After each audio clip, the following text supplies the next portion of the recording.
ไม่รู้ว่าเธอเจ้าชู้กับใครไปเรื่อย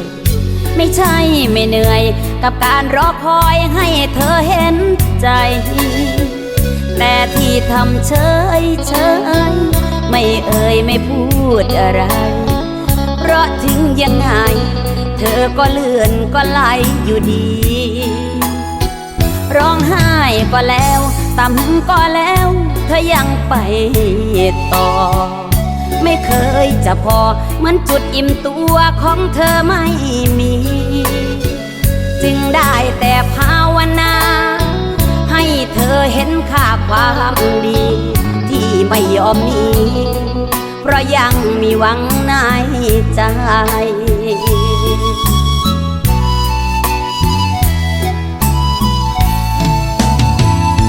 เมื่อเธอพอ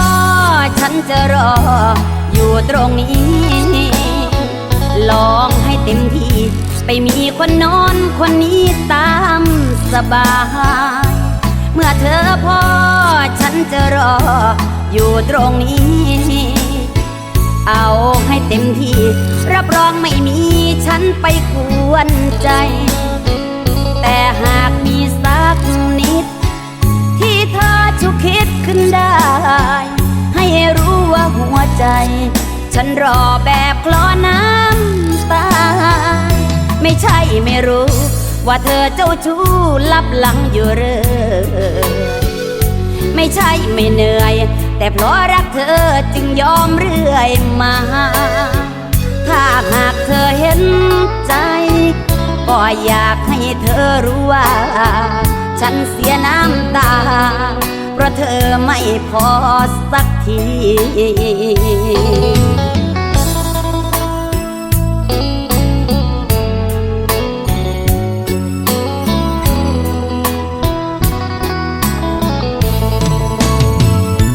เมื่อเธอพอฉันจะรออยู่ตรงนี้ลองให้เต็มที่ไปมีคนโน้นคนนี้ตามสบายเมื่อเธอพอฉันจะรอ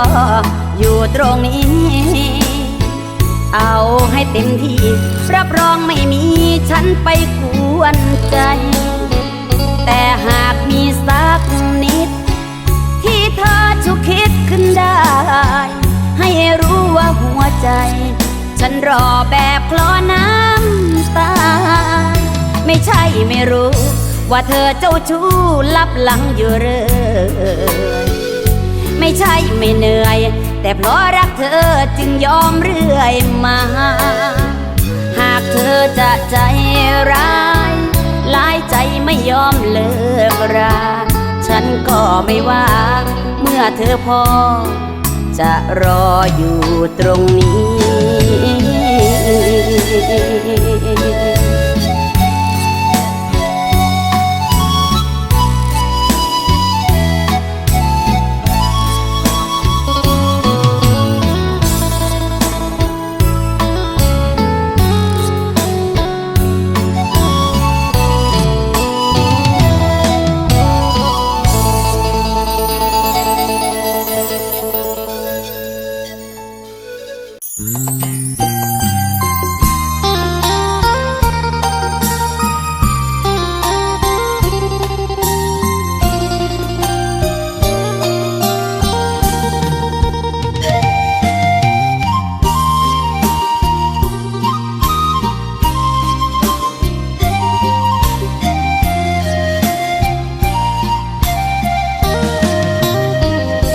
ไม่ได้ตั้งใจที่จะเจ้าชู้กับใครไปเรื่อยฉันเองก็เหนื่อยที่ต้องหลบซ่อนซุกซนหัวใจยามเห็นน้ำตาเธอมันจุกลึกๆข้างในจากวันนี้ไปจะอยู่ในโอวาทคนดีเพราะที่สุดแล้วเธอคือยอดหญิงที่ใจสยบไม่เคยจะคบกับใครจริงจังเหมือนเธอไม่มีบ้างบางเวลาที่ความเหงาไม่ปราณีเผลอทำไม่ดี แต่ไม่เคยคิดหนีเธอไป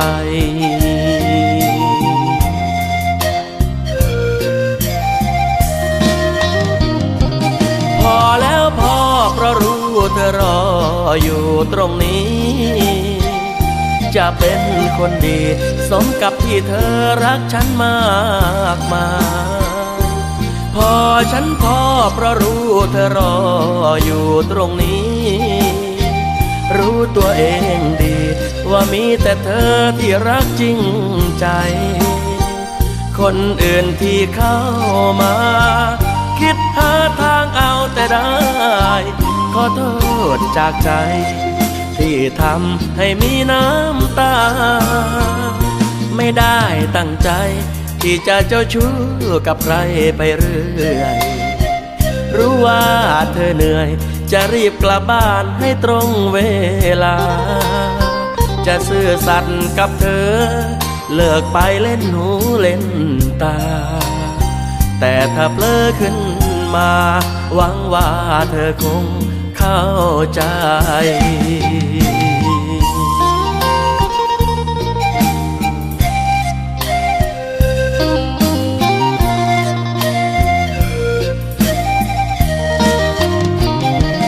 พอแล้วพอเพราะรู้เธอรอ